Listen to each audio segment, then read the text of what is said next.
What's going on, guys? Welcome to Put the Game On podcast. Nintendo with Ralph here in the studio. How we doing, brother? Doing well. We got some free agency going on. We have the Bears making moves. We got, guys moving around different teams, getting some big contracts. So let's break it down. Yeah, it always seems like the Bears are always making moves. Bro, Bears are back-to-back offseason champions. Bro. Yes, they are. They just keep winning, bro. Something I'm very proud of. They're 3-0. 3-0. So let's go ahead. Let's bring in the Bears. Talk about the Bears so far. What's going on? Because I think it's the biggest talk of this free agency so far. Again, first of all, the biggest thing that they've done is bringing in Ben Johnson. Right? We obviously know they fired Matt Eberflus last year. Bringing in Ben Johnson is already the number one thing that was addressed. Now they're bringing in Joe Thuney, Jonah Jackson, Drew Dahlman, and a couple guys on defense to protect Caleb Williams. Right? What do you think about this wall so far?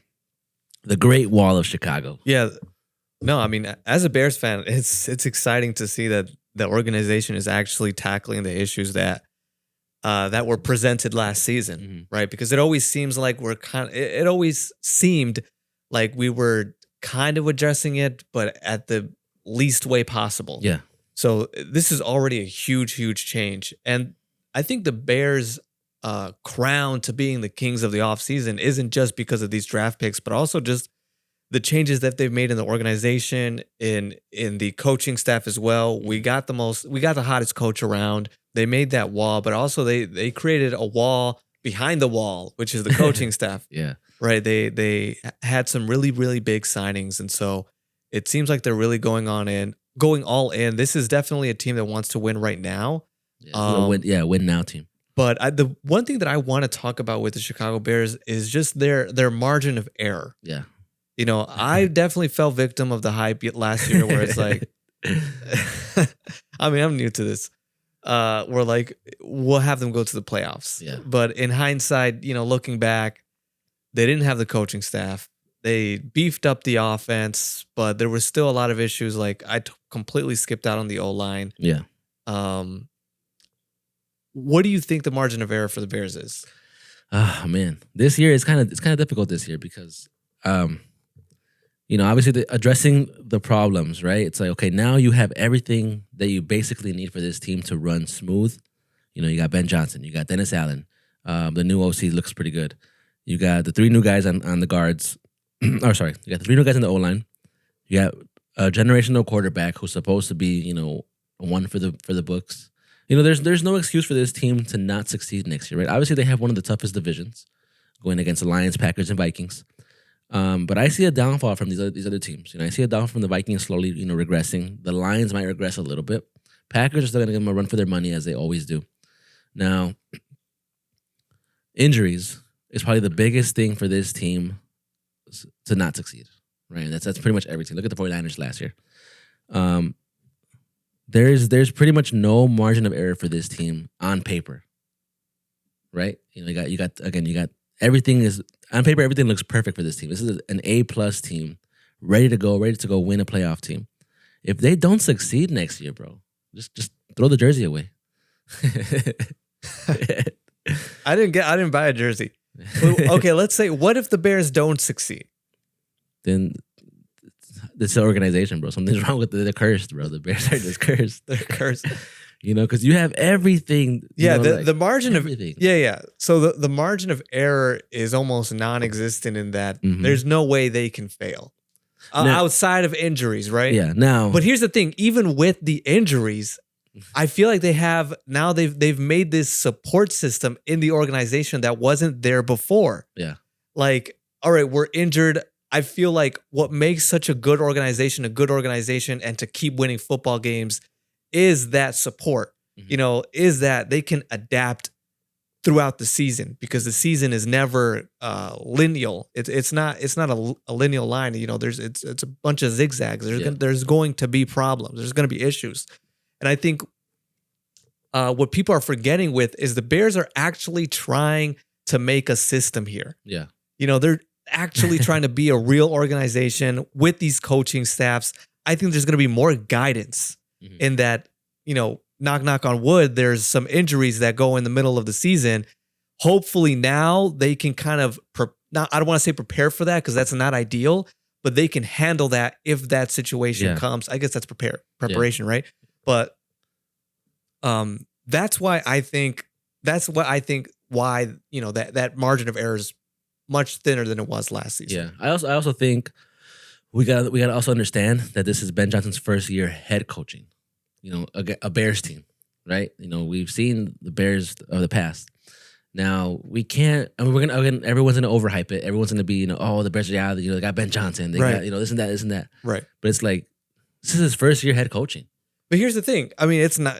It's his first year head coaching, but he's been such an excellent OC at the Lions. And I mean, I don't want to say that this is a good sign, but I don't know if you saw how he looked at the press conference. The guy looks like he looked tired. He looked tired. He looks sleep deprived. He hasn't shaved.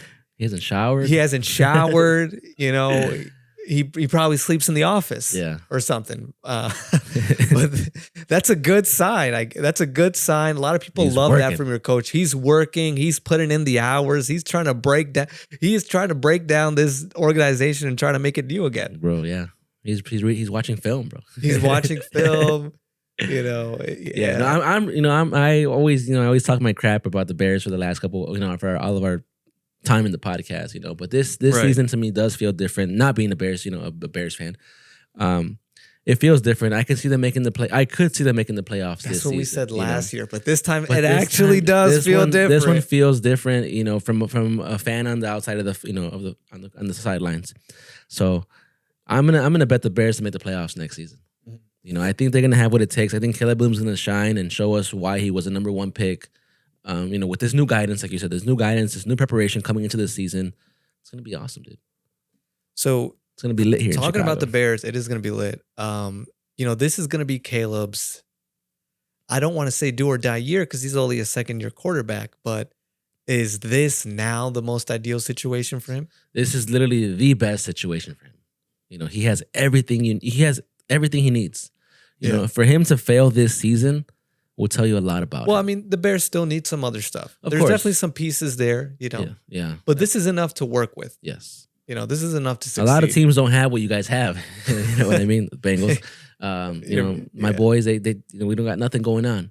Yeah, they still had a winning record. So you guys have a good foundation with the coaches, and now you got this team that looks beefy, looks ready to go. So one thing that I am worried about this team is, yeah, I mean, like you said, it's going to be a first for everyone. Yeah. You know, but these are the best possible guys. So one thing that I am worried about is if this doesn't work out, what's the plan from here? I don't want to think like that. I don't want to think like that. You know, it's also hard because, you know, these guys are all new guys to each other, right? There's going to be two or three new coaches with the OC, the DC, and, you know, Ben Johnson being a first-time coach for Caleb Williams. These new guys on the line, learning all the Bears' new, you know, tactics and all that shit. So it's like you're kind of putting up this super team in a way, like a quiet super team. This is their first year together. We also got to consider that. You know, I can't go to the park and pick the 5 best players and we're going to win every game. Right. Because we don't have chemistry. Right. You know, that's the thing I can see, you know, the Bears going 9-8, 10-7, nothing crazy yet. Right. You know, even 8-9 would still be, you know, again, you're looking for progress this season, right? You're looking for the Bears to look good and to see results. You're not looking to win the Super Bowl next year. You know, I mean, of course, a Bears fan is, right? But you're looking for progress. No, I think, honestly, I think that does connect with Bears fans. We're looking for progress. Yeah. Like towards the end of last season, we really didn't care if we were winning or losing. We just wanted to see Caleb look good. Yeah. And this season, obviously, now we want him to look good and we want those wins to stack up. Yep. You know, so I'm not gonna lie to you. You know, not being a Bears fan, I'm excited for this season, for the Bears, for Chicago. You know, I think it's gonna be fun. It's gonna be a fun year for the Bears. It is gonna be a super fun year, and I do agree. Like, I think when we're talking about people have, like myself, are expecting a lot from this Bears team. It's a complete unit now. But honestly, if we're looking at a really close margin of win and loss, is a really close ratio. I mean, like 9-8, 8-9, 10-7. Yeah, I think that's good. Yeah, again, from being 5-12. But I don't know if that'll make the playoffs. It could. You know, you never know. It could. Sometimes you make it 9-8, you can make it. You know, Bengals almost made it 9-8. You know, almost. You guys. Broncos made it 9-8. Right. You know, so it's just getting that positive record. You know, your best bet's a 10-7 team. That's your best bet to get the playoffs. Now, right. You know, you being following all the Bears news and stuff. At pick number 10, what do you guys need? Man, there's a lot. There's a lot, but you know, I I like Will Campbell. Okay. I like him coming in, and people want Gianti, especially knowing that Ben Johnson is a real run heavy guy. You see what he did with Gibbs. He's had worked with D Swift before. He has worked with him before. Yeah. But it's iffy because Gianti at 10, we're not sure. There's other teams that are still very interested in him. Yeah. But I think maybe we can try to get some capital from our top 10 pick. Try to get beef up our defense. Yeah. But as of now, I'm gonna leave it to the Bears. I think right now they know what's best. I definitely don't know what's best for the team, in terms of picking. But looking at what they've built, I'm gonna trust the reasoning behind their pick. Yeah. How do you see the draft for the Bears? I think you got to be smart, right? There's a lot of running backs in this draft, right? You got, again, Gianti's a big one. Trayvon Henderson from Ohio State. You got Quashawn Judkins. A couple guys that are in there that I think would be a fine pick, even later in the draft. Right. But I think Bears got to beef up that defense and get one more guy, or even a left tackle. Bring in, Will Campbell would be an awesome pick. From LSU, coming out strong, coming out ready. Right. Bring in a young guy. Use those rookie contracts. You start building that line young. Exactly. And go from there. Exactly. Because I think right now the Bears have top 6, top 7 most expensive O-line right now. Like that, yeah. Next to the Chiefs, the Panthers, the Broncos. I'm serious. Panthers. The Panthers have a pretty expensive O-line. I think that's why Bryce Young had a pretty decent year. I'm serious. He looked amazing. Yeah, but we'll see, man. I mean, the O-line looks good. Caleb, we know he looked good. Second half of the season, he looked really good. So it's just a matter of time. Fourth quarter, he looks amazing. Yeah, fourth quarter. I want fourth quarter Caleb in the first quarter. For real. In the second, third, and fourth. You got to score 7 points in the first quarter. Bro. Exactly, man. So, yeah, Bears obviously are having a great offseason so far. Again, back-to-back champs. But let's talk about some other signings real quick. So, Sam Darnold's a Seahawk. What do you think about that one? Oh, it's interesting. It's definitely interesting. They actually just signed Cooper Kupp. Yeah, saw that. Cooper Kupp is a Seahawk. Cooper Kupp is a Seahawk, wild. So now Darnold has somebody else to throw it outside of Jackson Smith and Jigba. Yep. It is weird. It's a placeholder QB, but we'll see. He's still young, but I kind of see it as a placeholder. Yeah, QB. He's young. He's got a 3-year contract for $100 million. Shout out to Sam Darnold. He finally got his bag after a couple of seasons of, being with the Jets, the Browns, the Panthers. Teams where he couldn't flourish. Yeah. Justin Fields is a Jet. That's an interesting one. Got a 2-year, $40 million. This is it. I think this is his time to shine, to try to do something with his career and make a name for himself. Because, I thought he was going to do that with the Steelers, and he was for a second. For a second, he looked good, 4-2. Start the season off, and they brought in Russell Wilson, but they should have kept Fields in there, man. Russell Wilson, yeah, they should have brought him, bro. They should have brought Justin Fields in the playoffs. Yeah, they should have brought him. They should have run it. They should have ran it. They should have used his legs, man. Yeah, but the Jets are going to use his legs now. Yeah, I think with Justin Fields over to the Jets, first of all, it's good because he's starting. Yeah. Right? It's not the most ideal team to start with, but it's a starting job. Yeah. So, and I imagine that he learned a lot in Pittsburgh. He's going to carry that over to the Jets. Oh, yeah. He's young. He's going to use his legs. I do think we're going to see a better version of Fields, but a lot of the same habits are going to show. But it's too early to tell because, his style of playing did change a tad bit when he was in Pittsburgh. It's kind of hard to tell how much of a difference we're going to see right now. So this is a year, like you said, that where he's going to, where we're going to see what he's learned or what he has developed since being a starter in Chicago. Yeah. Another one, Daniel Jones to the Colts. Daniel Jones to the Colts. It's going to be Richardson against Daniel Jones fighting for that starting position, bro. If like in a boxing main event card, that's the first match. That's the first one. That's the first one. That's not the main event. That's the first one. That's a terrible fight. Yeah. Who do you got? I got Richardson. I got Richardson. Too. He's younger. He just got better legs.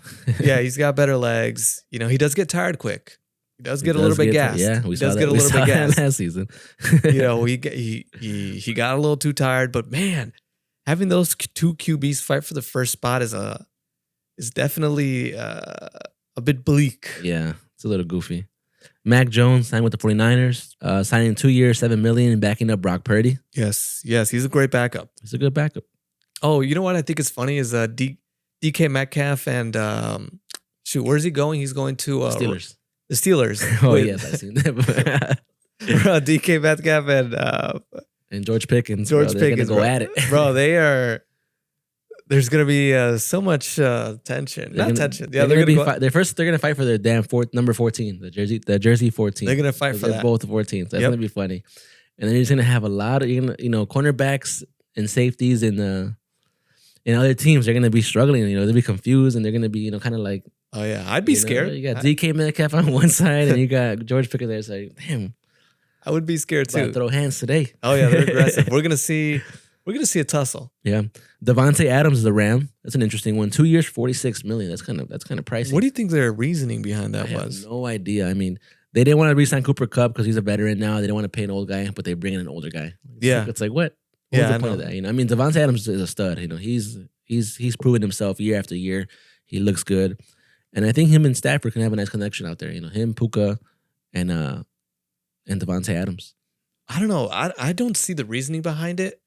But again, I'm going to trust Sean McVay, and I'm sure that's his stamp of approval there. We'll see how that plays out. I think he's going to be a lot happier there than he was at the Jets. 100%. He's going to be very satisfied. Nice LA weather. Somehow, some way, probably Aaron Rodgers. He's probably going to put in a word for Aaron Rodgers. Bring him in bring him in. Bring him in real quick. Bro, one of the things that kills me, bro, is so Myles Garrett obviously re-signed with the Browns, right? He was looking to go to a playoff contending team. Yeah. So he re-signed. He's like, it's not about the money, I'm playing for the fans, for the city, yada, yada, yada. And he's like, but I want, and I don't know if it's real or just just a joke. They were like, but bring me in a Super Bowl worthy quarterback. Yeah. Bro, they bring in Kenny Pickett. Just won a ring with the Eagles. Bro, he has a ring, bro. He's a ring, bro. He's a Super champion. Bowl ring. He's a champion. They got him what he wanted. Oh, that was so funny. All right, guys. So that pretty much wraps it up. Just a couple things to talk about. We're not really tackle the Bears talk. But thank you guys so much for watching. Stay tuned. We got more episodes coming out. Don't forget to put the game on. We got March Madness next week. We'll see you guys next week. Yeah.